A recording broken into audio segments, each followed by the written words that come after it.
Bonjour à tous. 6 ans après la révolution et le départ du président Ben Ali, où en est la Tunisie aujourd'hui? Nous ferons le point dans cette émission en compagnie de notre invité et à travers des reportages. On se retrouve dans un petit instant pour cette édition des Carnets de Méditerranéo.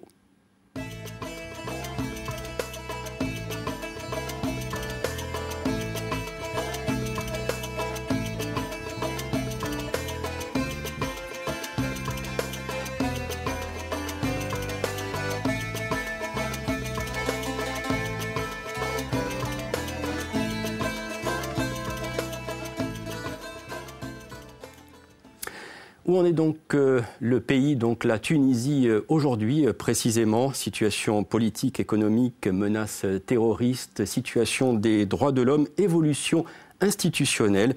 Pour en parler, mais aussi pour évoquer plus généralement le contexte politique et économique au Proche et Moyen-Orient, notre invité est aujourd'hui Kamel Gendoubi. Bonjour, merci d'être avec nous. Vous êtes ancien ministre chargé des relations avec les instances constitutionnelles, la société civile et les organisations des droits de l'homme de Tunisie. Merci donc d'avoir fait le déplacement pour cette émission. Une première question.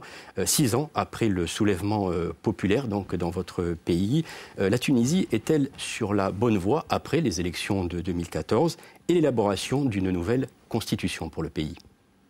Merci pour l'invitation. En tout cas, ça me permet de respirer l'air de Tunis en venant aussi à Ajaccio. La Tunisie, c'est un pays un petit peu paradoxal. D'abord, c'est un pays qui vit dans un climat de liberté incontestable, avec la multiplication des partis politiques, des associations, avec une liberté d'expression, si bien que on peut constater par-ci par-là la persistance d'un certain nombre de dispositions liberticides qui datent en fait du passé. Bon. Et on peut considérer que ce pays est largement un pays où on vit librement. D'ailleurs, c'est ce qu'un certain nombre d'organisations ou d'institutions internationales lui reconnaissent. Et il faut dire aussi que les Tunisiens, la majorité des Tunisiens, sont ouverts sur le monde. Plus de la moitié des Tunisiens sont connectés Facebook, plus de 6 millions. Oui, parce que c'est vrai qu'au début de la Révolution, beaucoup ont souligné, je dirais, cette force, cette intensité de la société civile tunisienne. Absolument, et donc c'est un pays qui est effectivement ouvert et qui vit un moment particulier de son histoire après la Révolution. C'est vrai aussi qu'il persiste encore un certain nombre de phénomènes qui datent du passé, parce que nous avons, comme vous l'avez souligné, la nécessité de lutter contre le terrorisme, mais souvent c'est accompagné aussi par un certain nombre de pratiques qui sont détestables quand on se dit une démocratie respectueuse des droits de l'homme. Alors justement, le contexte politique reste quand même tendu dans le pays, avec de fortes dissensions, lutte de pouvoir également. Est-ce que ça veut dire, M. Gendoubi, que l'exercice démocratique est quand même assez difficile dans votre pays? L'exercice démocratique, c'est un combat permanent partout, aussi bien dans les vieilles démocraties que dans les nouvelles démocraties. Nous sommes une nouvelle démocratie, mais vous le savez mieux que moi qu'en France aussi, le combat démocratique est quotidien, car les forces qu'on peut qualifier rétrogrades, réactionnaires, cherchent toujours à remettre en cause les acquis que la population, les peuples, les jeunes, les moins jeunes ont obtenus au prix souvent de luttes lourdes et au prix fort. En Tunisie, on a payé pas mal de prix à ce niveau-là. Les combattants de la liberté, ceux qui ont fait la prison avant, ceux qui ont été assassinés d'ailleurs après la Révolution, mais aussi des forces de l'ordre, etc., montrent bien que c'est un prix important. Mais c'est une démocratie naissante. Nous avons les ingrédients de cette démocratie, sociologiquement, historiquement, culturellement même. Mais il faudrait aussi un apprentissage. Ce n'est pas parce qu'on déclare une constitution démocratique que pour autant elle se traduise dans les faits. Il faut donc une culture. Et cette culture-là passe par un apprentissage collectif et par des hauts débats aussi. On reviendra précisément sur cette nouvelle constitution tunisienne, mais je voulais vous demander, on soulignait il y a quelques instants justement cette émancipation de la société civile tunisienne. Est-ce qu'aujourd'hui, et depuis 6 ans, donc depuis la révolution tunisienne, cette société civile a-t-elle les moyens de mieux se faire entendre, de s'exprimer? Évidemment, d'abord elle a des moyens juridiques libertaire, voire ce n'est pas. Donc on a une disposition juridique qui date d'ailleurs depuis 2011 qui permettent cette liberté d'association et donc à la société civile. Nous avons aussi une tradition, je dirais, d'activité associative qui découle de l'histoire du syndicalisme en Tunisie. Le syndicalisme en Tunisie fait partie de la culture de la société civile, pas simplement en tant que forme d'expression des intérêts des salariés, mais aussi le développement de la capacité de négociation, de dialogue. Et c'est pas un hasard si le dialogue, notamment le dialogue national en Tunisie, a une place de choix. Parce que nous avons appris de par l'histoire à dialoguer, donc à essayer de résoudre nos problèmes, nos difficultés, nos conflits par le dialogue. Ce n'est pas toujours quelque chose qui aboutit à des résultats tangibles, mais quand même, ça a réussi. Par exemple, ça nous a sauvés pendant des crises profondes qu'on a connues en 2013, en 2014, par notamment l'adoption d'une constitution qui, en gros, a fait consensus. Justement, il y a des institutions prévues donc, par cette constitution qui n'ont toujours pas été mises en place. Est-ce que c'est un frein au développement, à cette émancipation du peuple tunisien aujourd'hui ? Disons que les tâches politiques sur lesquelles on s'est concentré pendant des années et des années nous a permis donc à réaliser quelques acquis. Mais ça ne suffit pas. Le fait d'avoir des libertés, le fait d'avoir une constitution, d'ailleurs, en gros, elle n'est pas encore traduite dans les faits, en réalité. Il faut du temps et du temps pour qu'elle se traduise dans les faits. Et notamment par des institutions nouvelles, notamment des institutions constitutionnelles, qu'il s'agit des élections, on l'a, mais des médias, on ne l'a pas encore. On a un embryon ancien, mais qui doit être constitutionnalisé. La lutte contre la corruption et la bonne gouvernance, un problème endémique en Tunisie qui s'est développé énormément. Et donc il faut des institutions qui puissent aussi, entre autres, ce n'est pas la seule condition, mais la condition nécessaire, mais pas suffisante. On n'a pas encore, cette institution de lutte contre la corruption, alors que nous avons aussi un embryon ancien. Le développement durable, donc qui pose les problématiques de l'environnement, de la durabilité aujourd'hui. On ne l'a pas encore. Donc la construction institutionnelle, nous nous sommes occupés. Mais faut-il encore les mettre en œuvre et ensuite lui donner vie. Et lui donner de vie, ça veut dire les pratiquer, ça veut dire engager des processus sociaux qui permettent à la population tunisienne d'acquérir progressivement la culture de ces institutions. Mais des institutions seulement, ça ne suffit pas. Il faut des mesures concrètes. Les gens attendent des mesures, des politiques concrètes qui font changer leur vie, quoi. Alors justement, depuis 2011, aucune élection municipale n'a été organisée dans le pays. Cela prive les Tunisiens, bien entendu, d'élus locaux et crée également des dysfonctionnements sur le terrain. Toutefois, un scrutin devrait avoir lieu à la fin de cette année. On regarde tout de suite le reportage de Méditerranéo et nous en parlons tout de suite après. Travaux de voirie au menu de cette réunion en mairie de la Marsa. Autour de la table, des agents des services techniques, le maire, mais aussi des représentants des citoyens, élus par les habitants de la ville dans le cadre du budget participatif mis en place il y a 3 ans. Parmi eux, Monji Ben Salem, retraité, l'un des 3 délégués du quartier de Sidi Daoued. Au total, 15 citoyens, 3 par secteur, sont associés à l'élaboration du budget communal et en suivent toutes les étapes depuis le processus de décision.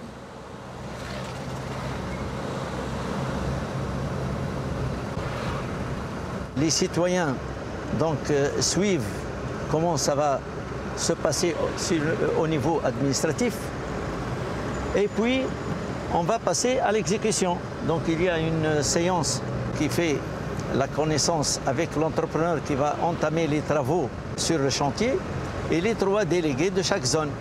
Donc ils vont suivre l'exécution sur le terrain. Voirie pour le budget 2017, revêtement des trottoirs en 2016. Mais le tout premier projet dans le cadre d'un budget participatif en Tunisie, le voici, sur la place du marché de la Marsa.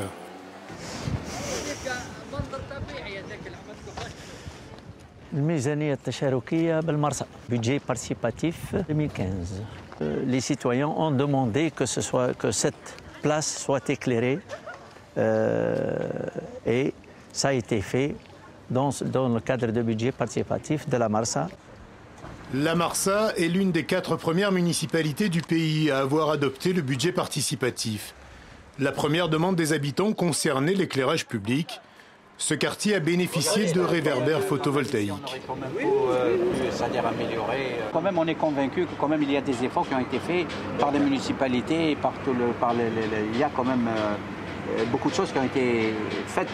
Vous aurez la chance d'assister aux prochaines réunions qui seront, c'est-à-dire programmées en avril. En avril pour choisir les projets de 2018. Exactement. Les élections municipales qui s'annoncent là vont pouvoir améliorer les choses? Certainement. Je pense. De toute manière, nous, en tant que citoyens, on doit quand même attirer leur attention sur cela. Maintenant qu'il n'y a pas les élections municipales, bon, ce n'est pas encore vraiment... tout est provisoire, finalement. Car depuis la révolution de 2011 et la dissolution de tous les conseils municipaux, les élections se font attendre. Les communes sont gérées par des délégations spéciales désignées par l'État. Ahmed Ben Nedjma est le coordinateur du programme de budget participatif au sein de l'ONG Action Associative. C'est un stimulant pour encourager... Il rencontre ce jour-là le délégué spécial de la Marsa, grand partisan de cette démocratie directe. Ça découle de l'esprit de la Révolution? Certainement. Certainement. C'est le fait d'établir une confiance entre la municipalité, les organes de gestion, les organes de décision et le citoyen, par une transparence dans la décision et dans le suivi de la décision, dans l'exécution de la décision. Aujourd'hui, les citoyens voient eux-mêmes sur le terrain le résultat de leurs décisions. Et c'est ça qui construit la confiance. Ce n'est pas seulement la décision, mais c'est la réalisation ensuite. À la Marsa, les 90 000 habitants peuvent voir chaque soir le fruit de leur choix. Peut-être de quoi les inciter à payer leurs impôts. La défiance est telle qu'à peine 15% des taxes locales sont collectées en Tunisie. Il supervise l'exécution de ces projets, même aux étapes administratives de l'exécution de ces projets, notamment l'ouverture des plis, les appels d'offres. Ils ont une copie du contrat qui lie la municipalité aux fournisseurs. Ils observent l'exécution des projets. Il y a une véritable relation de confiance tout à fait nouvelle. Et on est en train d'éliminer tous les risques et toutes les possibilités de corruption. À Ben Arous, au sud de Tunis, 425 000 € sont consacrés cette année à la rénovation des rues. Là aussi, les citoyens ont été consultés par le président de la délégation spéciale. Une démarche qui va bien au-delà des recommandations du Code des collectivités locales qui prévoit la participation des citoyens. 12 communes de Tunisie ont adopté le budget participatif. Il y a plusieurs niveaux de concertation avec les citoyens. Il y a le niveau, moi je décide comme municipalité et je t'informe toi comme citoyen. Il y a le niveau de, je me concerte avec toi, mais moi je décide en fin de compte. Et puis nous on a choisi le niveau, c'est vous, on se concerte, mais c'est vous qui décidez, bien sûr, lorsqu'il n'y a pas de contraintes d'ordre technique ou bien d'ordre financier. La situation actuelle entraîne son lot de contraintes. Les budgets doivent être avalisés par l'État. L'argent est donc rarement disponible dans les communes avant le mois d'avril. Il y a aussi la lassitude. À Ben Arous, reconduit d'année en année, le président de la délégation spéciale est en place depuis plus de 5 ans. Je suis à la tête d'une liste de 24 personnes, mais au fil du temps, les gens commençaient à s'ennuyer un peu. Donc il reste seulement un noyau dur d'une douzaine de personnes, ce qui nous permet de tenir régulièrement notre conseil municipal. Parce que vous savez très bien que dans un conseil municipal, il y a un quorum, donc il faut que la moitié des personnes qui siègent au conseil municipal soient présentes. Sinon, on serait paralysé. La paralysie touche déjà plusieurs dizaines de communes, avec des conséquences sur l'entretien des routes et le ramassage des ordures notamment. Fixées dans un premier temps à 2016, les élections municipales devraient se tenir dans 1 an. Mais rien n'est sûr, au grand désespoir de nombreux Tunisiens qui attendent impatiemment la décentralisation du pouvoir. Nous espérons que les politiques fassent preuve de plus de patriotisme, parce que la Tunisie a besoin de ses patriotes aujourd'hui pour qu'on avance, pour qu'on gagne du temps dans ce mouvement, dans ce processus de transition démocratique. Malheureusement, pour l'instant, le constat et les objectifs, tout à fait objectifs, on manque encore de maturité à l'échelle des décideurs, à l'échelle des politiques, qui fait que les choses tardent. À l'Assemblée des représentants du peuple, la loi électorale est toujours en préparation. Les députés s'opposent sur la possible participation des membres des forces de sécurité au scrutin. Parallèlement, le Code des collectivités locales, porteur de la décentralisation qui doit entre autres réformer la carte des communes, n'est toujours pas soumis au Parlement. Au siège des conservateurs d'Ennahda, principale force de l'Assemblée, on se défend de retarder le débat. Lotfi Zitoun est le stratège du mouvement, l'homme qui a abandonné le dogme de l'islamisme politique, et pour les municipales, il prône le rassemblement. On inaugure une nouvelle ère de pouvoir local. Je crois que la situation ne supporte pas que, même au niveau local, il y a un pouvoir et une opposition. On voudrait que tous les gens participent à ce commencement. Ennahda participe au gouvernement d'union nationale aux côtés de 6 autres partis. Les priorités, aujourd'hui comme hier, sont les questions sécuritaires, économiques et sociales, pas les élections municipales. Il y avait des chantiers importants qui ont pris beaucoup de temps, qui ont pris beaucoup de travail de concertation, qui ont été votés pratiquement dans un cadre consensuel. Donc ça a pris beaucoup de temps, ce qui a fait que le chantier des municipales a été retardé. Ça a créé beaucoup de problèmes sur l'échelle locale. Mais nous pensons que là, on arrive au finish avec l'organisation des élections municipales. Les élections se tiendront dans le meilleur des cas fin 2017. Il y a urgence car ensuite le calendrier électoral est déjà bien rempli avec des présidentielles et des législatives en 2019. Alors on vient de le constater à travers ce reportage, effectivement, il y a quand même une forte attente de la part de la population vis-à-vis de ce scrutin municipal. C'est un défi important pour les institutions politiques actuelles de Tunisie, l'organisation de ces élections. Bien évidemment. Bon, d'abord, il faut quand même rappeler que la loi électorale a été votée déjà, donc il y a une chose qui est déjà faite. Ce qui n'a pas été fait, c'est un manque important, c'est le code des collectivités locales qui définit les compétences et les pouvoirs de ces municipalités. Car l'enjeu de ces élections n'est pas tant aussi la gestion classique des mairies et des municipalités, la voirie, les déchets, l'électricité, etc. C'est qu'on change totalement de régime. Les municipalités d'avant, c'est-à-dire les mêmes de maintenant, sont des municipalités totalement dépendantes du ministère de l'Intérieur. Or, la Constitution, dans son chapitre 6, a défini un nouveau pouvoir local.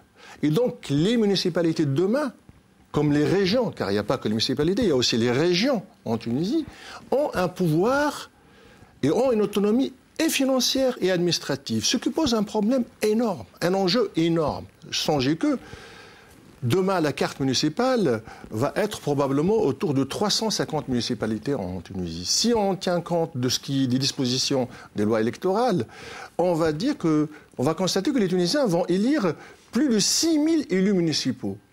Et la question de savoir, elle est triple. Est-ce qu'on est en capacité de préparer ces élus municipaux à acquérir ce nouveau pouvoir important d'autonomie financière et administrative? Donc il va falloir du temps pour installer ce nouveau pouvoir local. Deuxième plan, les nouvelles compétences demandent des nouvelles ressources. D'où vont venir ces nouvelles ressources? Un coût supplémentaire pour le pays. Est-ce que c'est par des impôts locaux? Est-ce que c'est par une péréquation autre? On ne sait pas actuellement de quelle manière on va financer. Et puis il y a le statut même des élus municipaux. Est-ce que ce sont des personnes qui vont être permanentes, qui vont se charger, selon l'importance des municipalités, à la mission municipale? Est-ce que c'est des gens qui vont être plutôt bénévoles? Est-ce que c'est entre les deux? Quel serait le statut de l'élu demain? Donc vous voyez que c'est un enjeu considérable. Et ça veut dire aussi que tout cela n'a pas été suffisamment anticipé de la part des... Dans la Constitution, on a des grandes lignes. Mais faut-il encore aller plus loin? Il faut traduire la Constitution. Et la question de la décentralisation, puisque ça a été dit et posé, pose un vrai problème pour un petit pays qu'est la Tunisie. Nous ne sommes pas un grand pays. C'est vrai que nous avons des avantages. Le premier, c'est que nous avons une population homogène. donc linguistiquement, culturellement, etc. Nous n'avons pas, en gros, la situation qu'on connaît dans d'autres pays, soit des minorités linguistiques, même si à la marge, j'allais dire, soit des minorités religieuses, etc.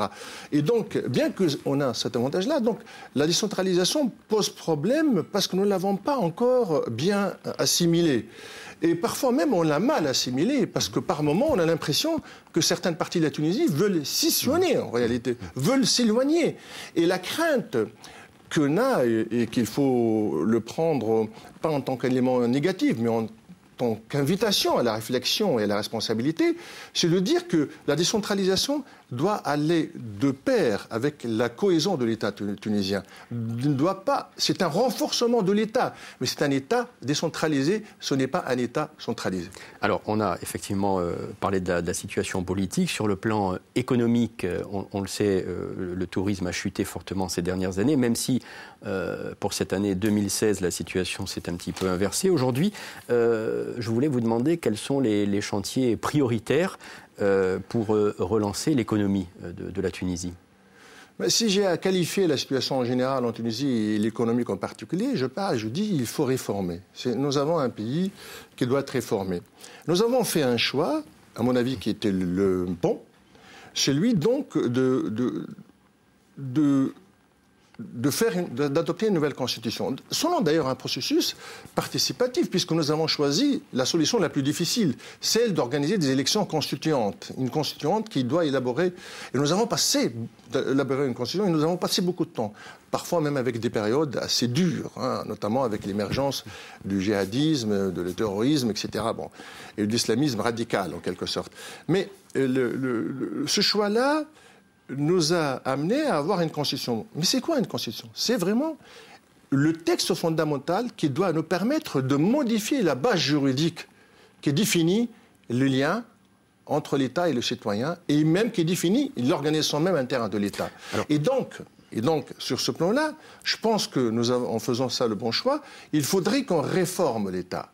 Et parmi les réformes, il y en a plusieurs. Il y a des réformes qui concernent la politique économique de la Tunisie. Il y a des réformes qui concernent le business, les affaires, notamment par exemple l'état de droit. L'état de droit, ce n'est pas uniquement pour les citoyens. Alors si vous le voulez bien, on va revenir sur cette situation économique en la développant dans quelques instants. Auparavant, je vous propose un second reportage et on reviendra à la situation tunisienne dans quelques minutes.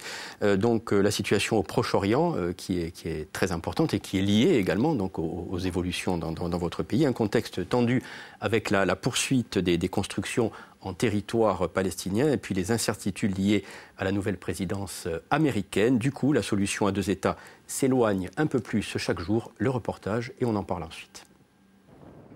Un vendredi matin à Bethléem, en Cisjordanie.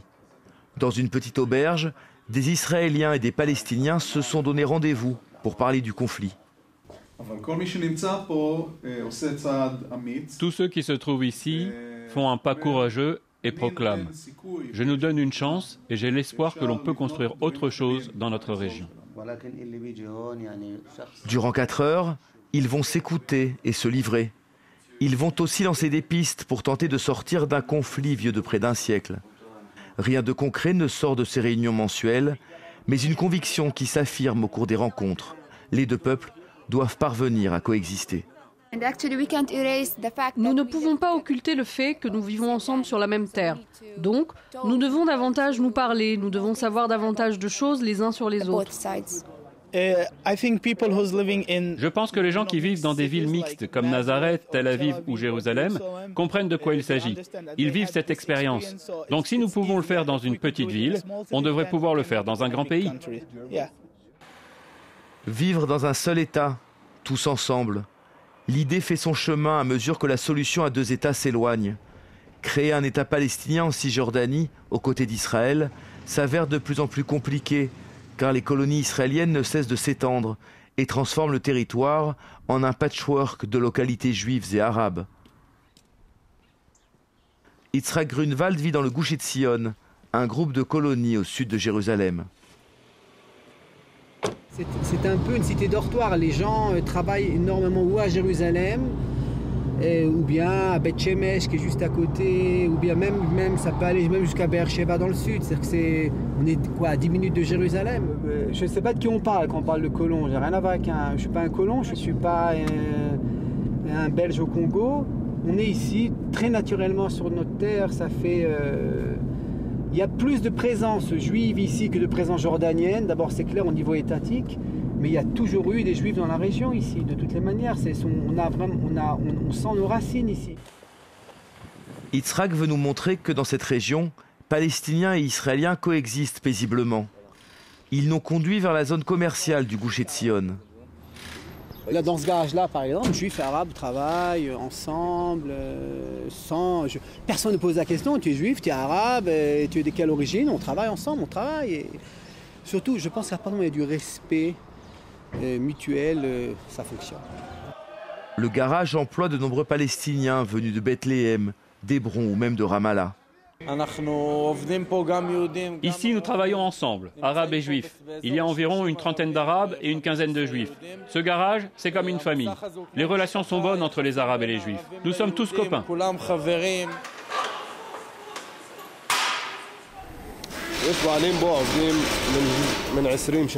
Il y a des ouvriers qui travaillent ici depuis 20 ans. Ils ont commencé dans les années 90. Jamais personne n'a fait d'histoire, ni les arabes, ni les juifs. Pour Yitzhak Grunwald, cette entente prouve que les deux peuples peuvent vivre dans un même État. En tant que candidat au Conseil régional, il milite pour l'annexion du Gush Etzion à Israël, puis de toute la Judée-Samarie, le nom biblique de la Cisjordanie. Comme dans la Galilée où il y a 1 million d'Arabes israéliens qui ont passeport israélien, qui ont l'identité israélienne, qui votent au Parlement israélien, etc., et qui vivent de manière comme c'est une minorité. Mais c'est une minorité qui a tous les droits, et heureusement, qui a tous les droits de vivre dans l'État d'Israël. Et à mon avis, c'est le modèle à laquelle on doit arriver aussi en Judée-Samarie. Il n'y a aucune possibilité réelle de créer 2 États. Simplement en termes de réel politique, essayer de penser à d'avoir ici 2 États l'un dans l'autre, c'est absolument impossible.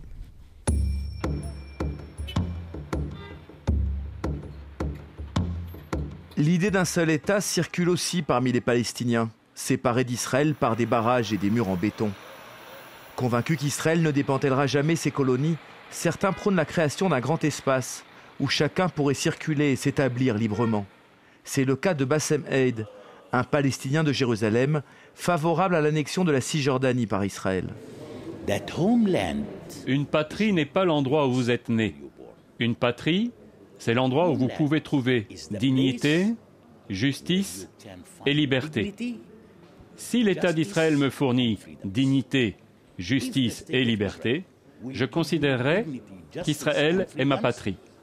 Je n'ai aucun problème avec cela.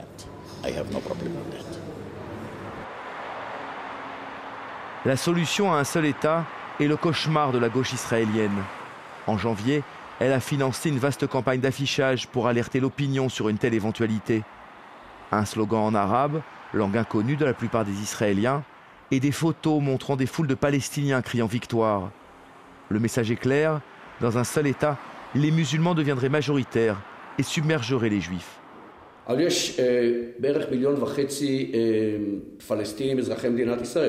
Il y a environ 1,5 million de Palestiniens citoyens de l'État d'Israël. Il y a 2 millions de Palestiniens à Gaza et 2,5 millions de Palestiniens en Judée-Samarie. C'est-à-dire aujourd'hui, ils sont déjà 50%. Dans très peu de temps, ils seront la majorité. Notre État est en train de devenir soit comme la Syrie, le chaos total, soit comme l'Afrique du Sud.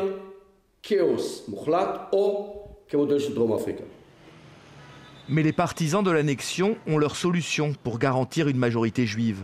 Ils proposent d'abandonner Gaza au Hamas, le mouvement islamiste au pouvoir depuis 10 ans. 2 millions de Palestiniens en moins dans la balance. Surtout, ils mettent en avant la forte poussée de la natalité juive ces dernières années. En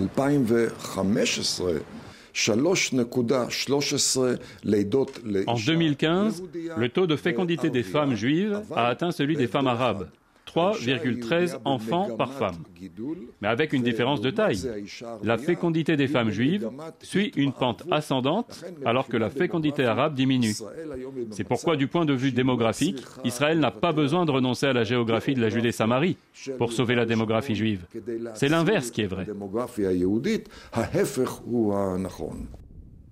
Le gouvernement israélien vient d'annoncer l'annexion de certaines zones de Cisjordanie à forte majorité juive dans la grande banlieue de Jérusalem.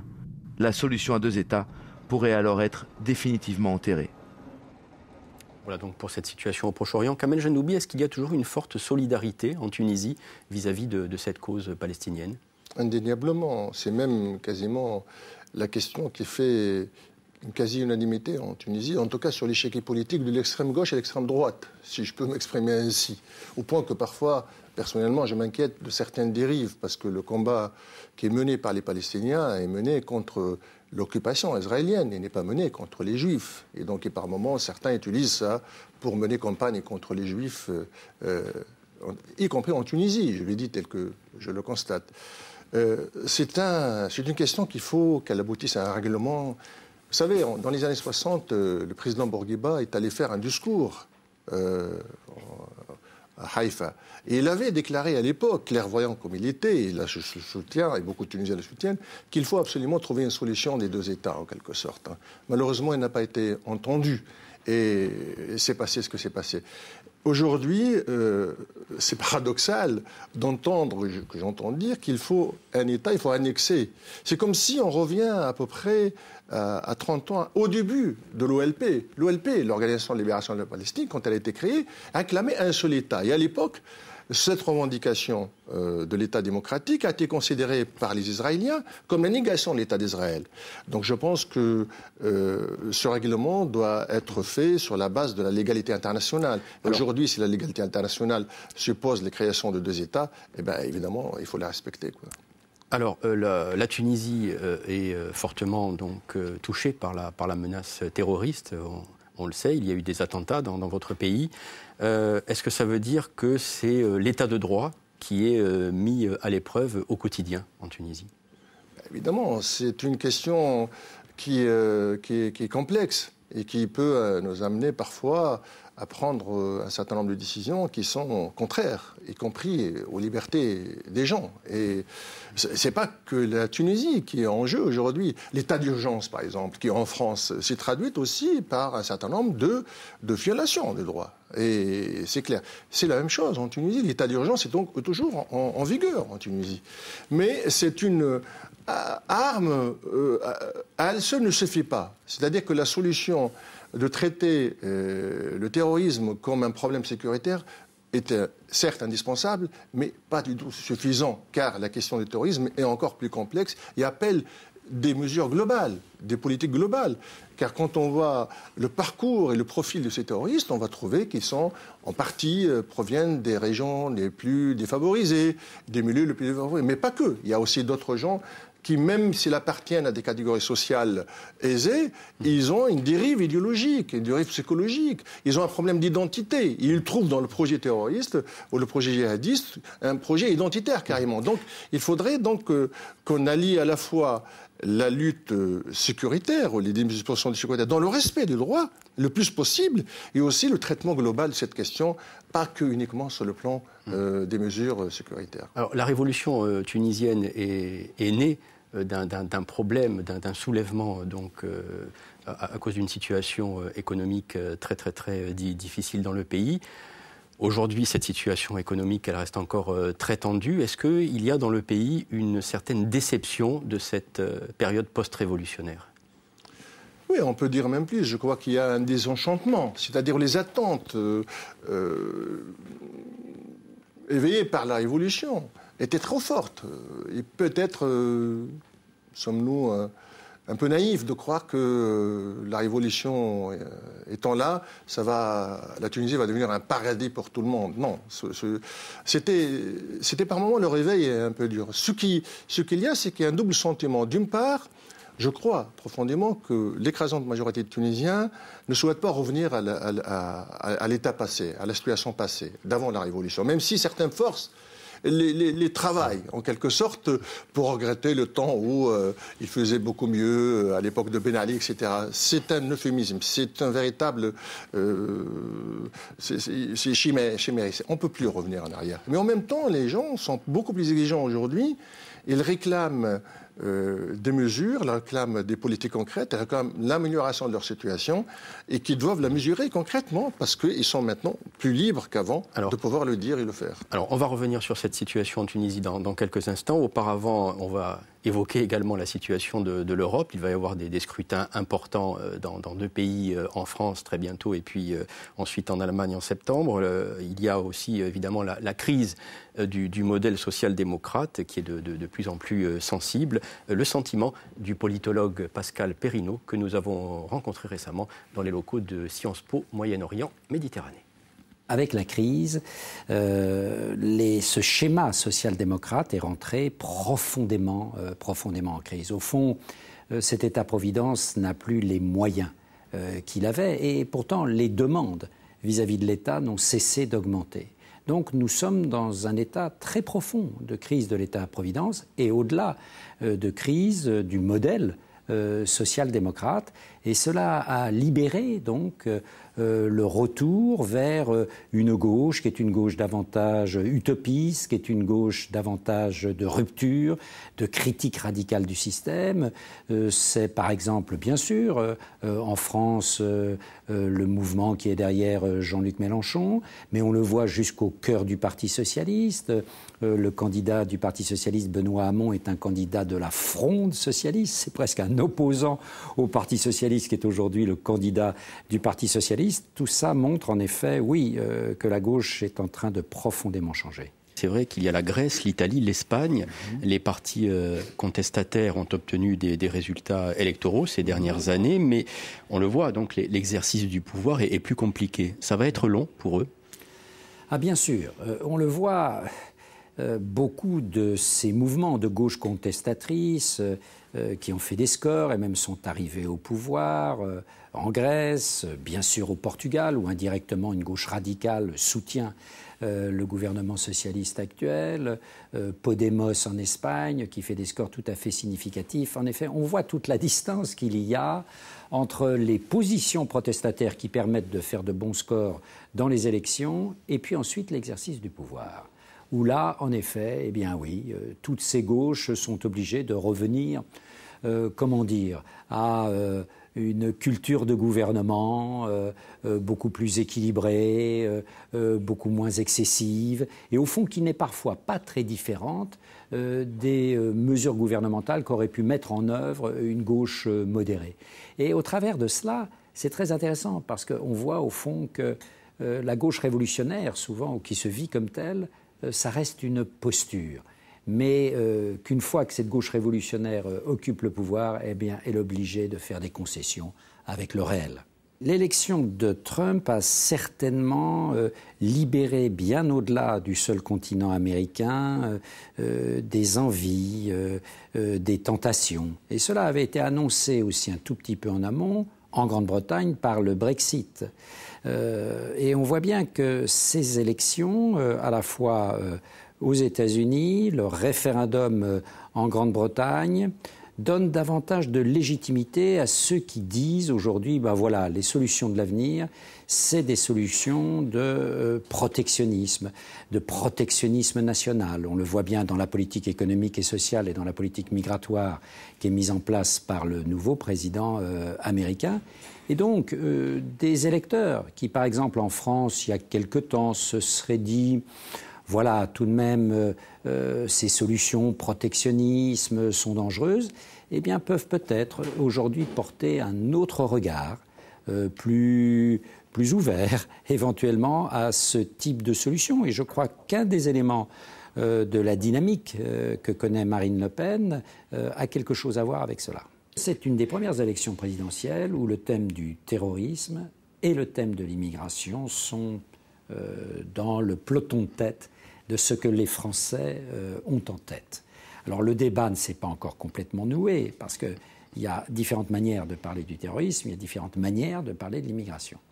Mais il faut savoir que s'il n'y a pas de discours structuré là-dessus, s'il n'y a pas de véritable débat démocratique là-dessus, ce qui l'emportera, c'est plutôt la tendance de la dénonciation de boucs émissaires.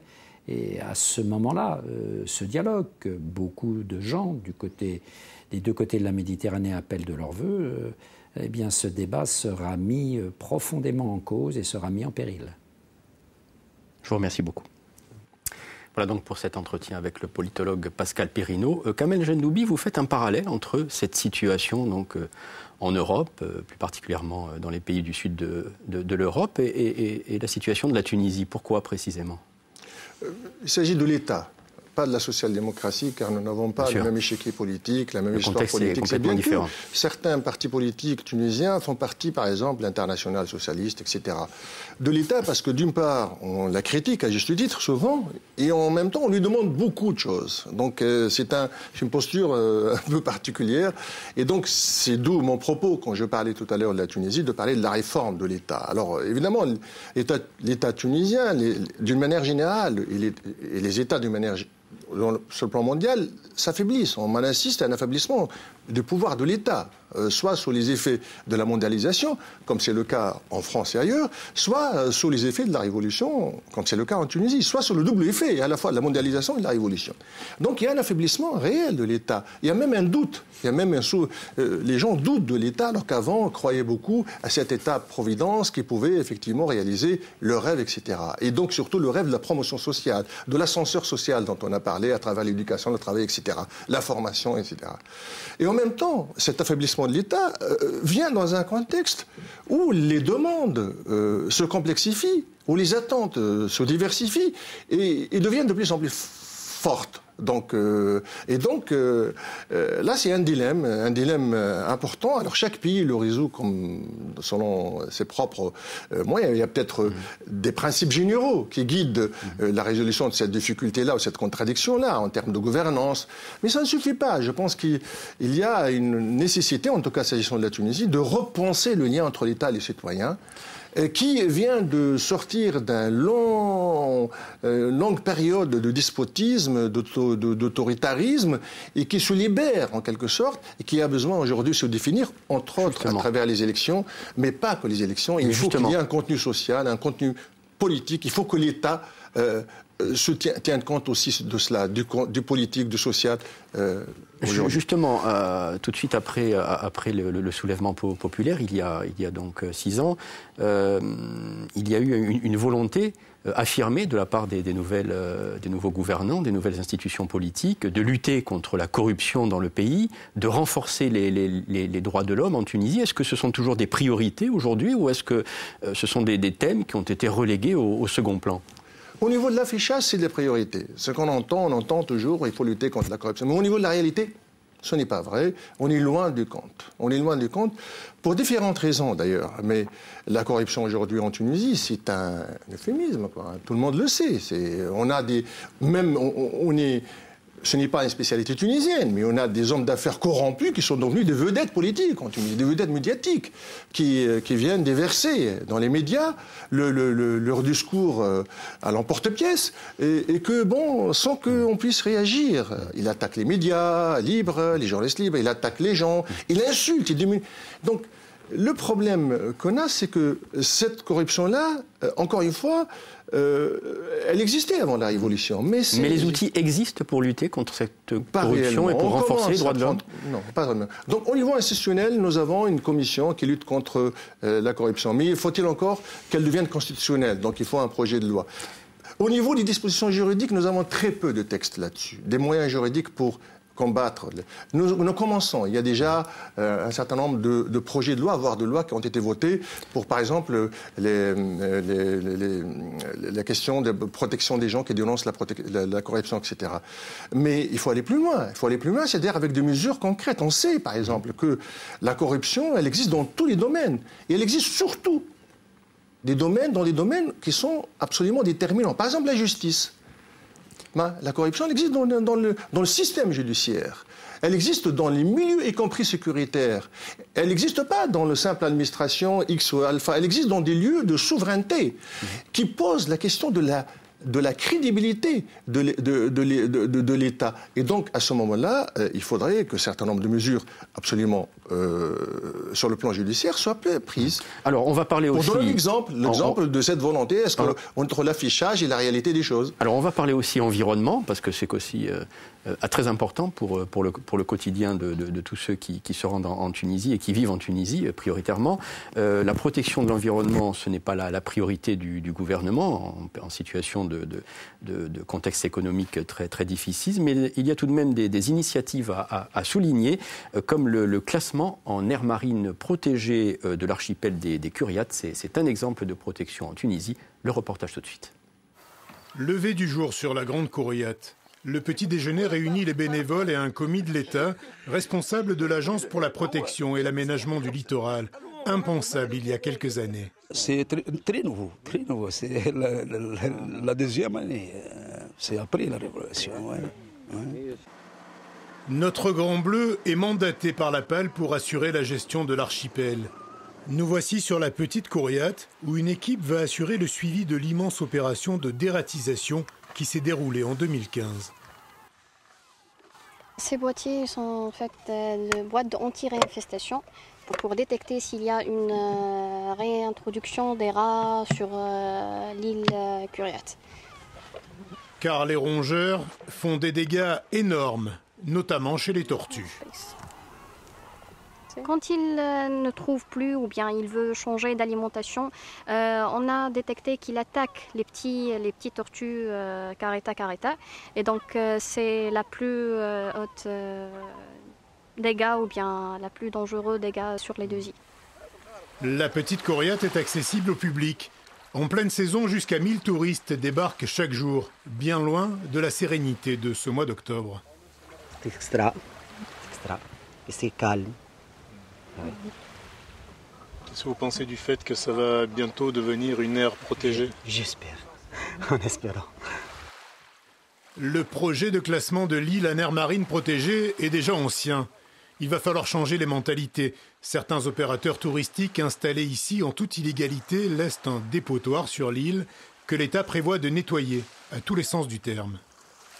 On va les intervenir une autre fois pour enlever ces déchets et enlever ce que vous avez vu là.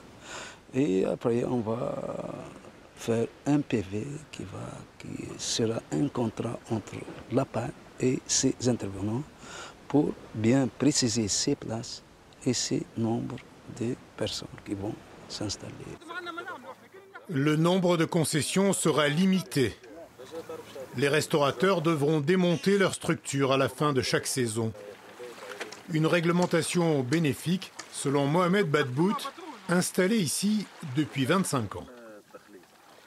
Nous voulons changer, finir avec une belle place, pas pour venir trouver comme monastère ou bien comme des autres places.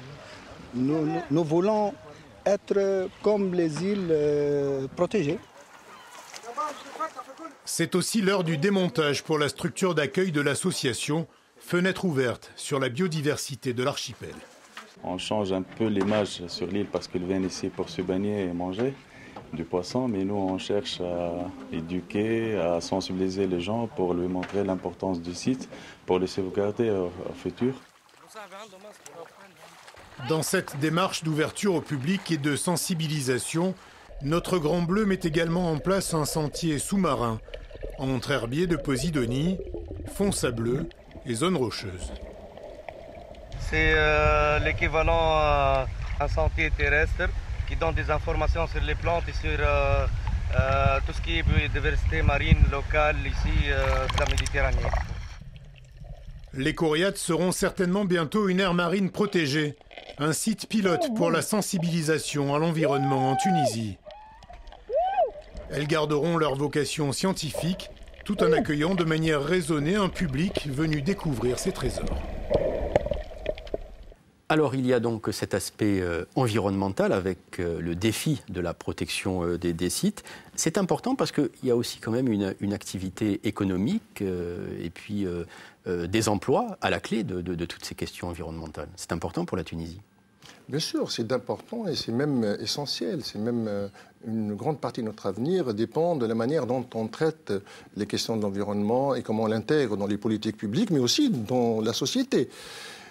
Ce qu'il faut dire, c'est que de toute façon, l'action environnementale reste plus présente dans le milieu associatif qu'au niveau politique. Et c'est vrai que depuis 2011, on a aujourd'hui en gros quelques centaines d'associations, 300 associations qui s'occupent de ces questions de l'environnement. Elles ne sont pas toutes actives, mais c'est aussi faible. Il est vrai aussi que la Constitution, dans un article qui est, je crois, l'article 45, dit la chose suivante. L'État garantit le droit à un environnement sain et équilibré et la participation à la sécurité du climat. C'est constitutionnel. Et dans un autre article, on parle de l'eau comme un droit, etc. Donc, là, au niveau de l'annonce, au niveau de l'affichage, important. Mais quand on voit après aussi bien les dispositifs qui sont mis en place ou les politiques qui sont mises en place, eh bien, on trouve qu'il y a un gap grandissant. En outre, quand on parle d'environnement, on a plutôt tendance de parler uniquement des déchets ménagers, c'est-à-dire qui représentent en réalité le quart des déchets au total. Et on a tendance à écarter de loin les déchets industriels qui, eux, font des massacres en Tunisie. Parce qu'il y a aussi le défi important des incidences du réchauffement climatique. La Tunisie est particulièrement concernée. C'est un pays très aride. Il y a le problème de la gestion de l'eau. Là, ce sont des défis majeurs pour les gouvernements. Absolument. L'eau, c'est une question qui est quasiment présente quotidiennement dans les médias parce qu'on s'en plaint à cause de sa qualité ou les interruptions qui sont opérées de temps en temps ou du prix, etc. Mais on revient d'ailleurs à la nécessité d'une prise de conscience globale au niveau à la fois sociétal mais au niveau des responsables politiques pour qu'ils intègrent cette question d'une manière beaucoup plus sérieuse et beaucoup plus responsable. Nous avons l'obligation, tous, à garantir à la Tunisie et à la génération future un pays qui soit vivable. Et aujourd'hui, pour des raisons qui sont liées à l'urgence économique et sécuritaire, on a évacué la question de l'environnement parce qu'on la considère comme une contrainte économique beaucoup plus qu'une exigence sociale et sociétale. Eh bien, Kamel Jendoubi, je vous remercie beaucoup d'avoir été avec nous pour cette émission. Merci de nous avoir suivis. On se retrouve le mois prochain pour de nouveaux carnets de Méditerranéo. Merci encore de votre attention. À très bientôt.